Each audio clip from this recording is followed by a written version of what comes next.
Hey there, Moon Manifestors. Welcome to the Moon Manifesting Podcast.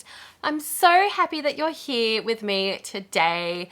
It brings me so much joy when I hear from people who've been listening to my podcast and it's been helpful in one way or another. And so if that's you and you're listening, please know that I appreciate you so much for showing up, listening to me ramble on about stuff, about the moon and all that sort of stuff. I really hope that these episodes are super helpful for you. So this episode, I'm sure, is going to be really helpful because it's all about what not to do on full moons. So full moons can be pretty hectic. The moon in astrology rules our emotions as well as like a bunch of other things. But yeah, mainly, like one of the biggest things that's kind of easiest to explain to other people is that it rules like our inner landscape, our emotions, our feelings, our intuition. So throughout the moon cycle, depending on, where the moon is, the phase, what zodiac sign it's in, all that sort of thing, that can affect how we feel. So when the moon is full, then it's really illuminating those inner feelings, those emotions, our intuition. It's really bringing those things into the spotlight. So when this happens, things get really chaotic because we're feeling all the feels and it can get quite intense, especially like depending on your own natal planet placements and how that's kind of lining up with the current full moon. You'll probably notice that some full moons are quite intense for you, and then other full moons, you don't even notice it's a full moon.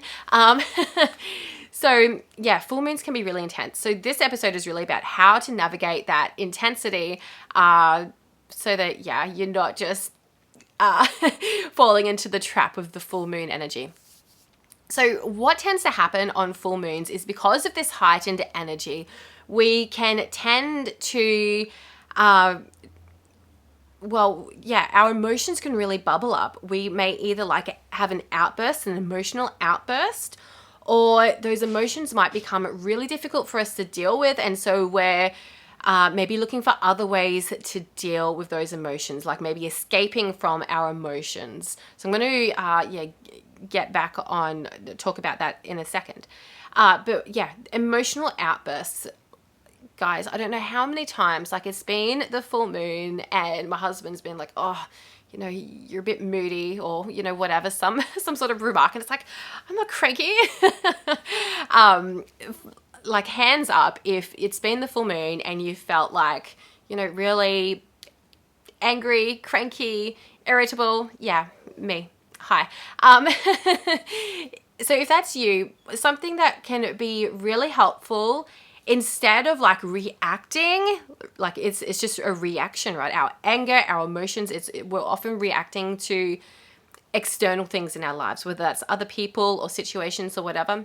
Instead of reacting, maybe try something like journaling, like writing out your emotions, writing out your feelings. Try something like a meditation or yoga, because both of these tools so helpful for calming the mind, helping you process emotions, helping you process all that stuff that's going on in your subconscious.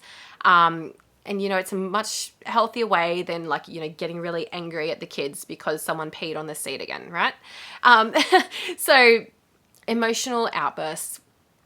Avoiding like if you feel yourself getting angry on the full moon or upset or whatever emotion is really coming up to the surface, take a few deep breaths and ground yourself, nurture yourself. Like think, okay, why am I reacting this way?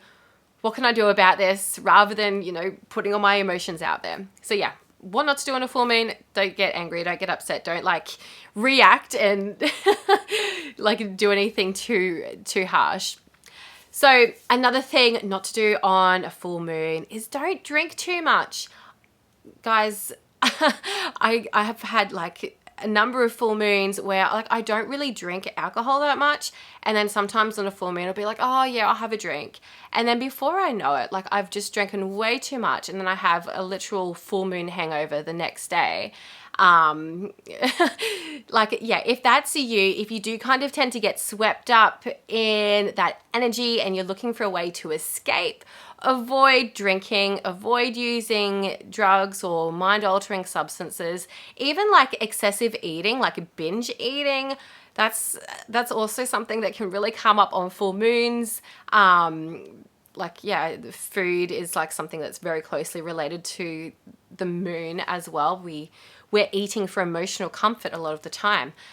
So yeah, like looking at how you may be trying to escape your emotions and figuring out a way that you could either face your emotions rather than just drinking them away or eating them away, and focus on like hydrating and nourishing yourself. Like instead of reaching for a wine, maybe juice up some veggies and some fruit, or maybe make yourself a cup of tea instead, or just, drink a liter of water. Like often, that's just what we need on a full moon. We need to stay hydrated. Like if you think about the moon and the tides, like the moon has this gravitational pull effect on bodies of water, and our literal bodies are like 60% water. So, of course we're having that effect. So staying hydrated can really make a big difference during the full moon. And nourishing yourself as well. Like if you're finding yourself binge eating on ice cream or chocolate or whatever it happens to be, maybe see if you can swap that out for a healthier snack. Whatever seems healthier for you depending on what you're already reaching for. So another thing that can really come up on full moons, and this is probably the biggest thing that affects me personally, is getting overwhelmed. So when we're coming into that full moon energy, the energy is rising and we often feel like, we can fit so much stuff into our schedule. And it's kind of funny, like I notice in my own life that like I'll often have all these events around that week of the full moon. Like I might be going to like some online masterclass, or I might be holding my own event, or I might be catching up with people in real life, or whatever it is. I find that all these things tend to happen around the full moon. And I'll just get so overwhelmed and stressed out because, well, one, I'm an introvert, and two, I'm not used to going out or even like just Zooming. I get Zoom fatigue. And so for me, I get really overwhelmed around the full moon. So something that I've started doing this year is noticing like when that full moon energy is coming up and my schedule's looking pretty full, then I'll make sure that I block off plenty of time for self-care. Like I'll block off time from my calendar. I'll say no to things. I'll just leave the housework or whatever is stressing me out, and I'll just go sit in the bath for an hour. Like you do what you need to do so that you're not feeling overwhelmed. So whether that is just blocking time off your calendar or scheduling time for self-care, go get a massage, lie there for an hour when, you're just being pampered. You're just being relaxed rather than, being busy and overwhelmed doing other things. So yeah, something not to do on the full moon. Don't get overwhelmed. Instead, focus on how you can balance out your energy, how you can, and maybe even use that energy to be more productive in a way that isn't going to burn you out. So knowing that the full moon is coming up, you might be like, okay, I'm going to use this energy to do whatever it might be. And, not add other things into your schedule either, and not getting your expectations up too high for what you can reasonably achieve. So that's something that I've been really working with, like going with that energy, but having boundaries in place so that I'm not putting too much on my plate. So I hope that's helpful. If you do want to know more about what to do and what not to do, not only on the full moons, but across the entire moon cycle, check out my book, Moon Manifesting. It's available on Amazon and other good bookstores worldwide. If you can't find it on Amazon or other bookstores near you, please do send me a message and I can source it for you in a location near you. Inside Moon Manifesting, you're going to be finding not only about all the moon phases and how to work with that energy, but as well as the moon through all 12 zodiac signs.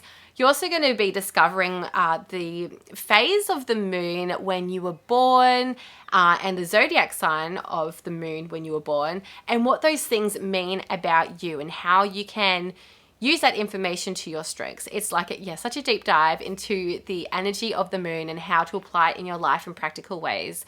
If you're here listening to the Moon Manifesting podcast, I know that you're a moon lover. You're going to love my book, Moon Manifesting. Go check it out.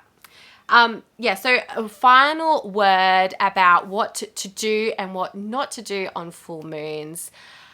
Oh, guys, something that I see so much is like my friends will tell me like they're really stressed out and they're like just got so much to do, and like, you know, everything's kind of happening at the full moon. And something that I really love to be able to do is just kind of come in and support them where they're at and say, look, it's okay, just chill, it's okay. Like, try to help ground those people around me who are feeling really affected by that full moon energy.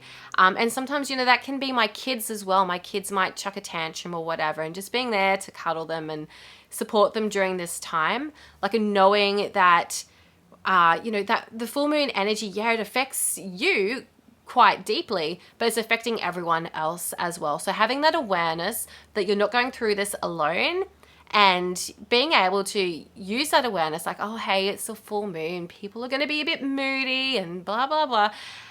Using that information to help others can be such a gift. And your support and like grounded, calm energy during that time can make such a difference to someone who is really like caught up in that full moon vibe and feeling really overwhelmed and emotional and everything. So be there for others when the full moon is here, but don't encourage them to drink. Like, don't start doing shots or anything. That's that's probably not the most supportive thing to do, right? Okay, so I hope that this episode has been super helpful. I hope that this has given you a bit of guidance for what not to do on the full moon, like those things to be awareness. And, you know, awareness is such a power.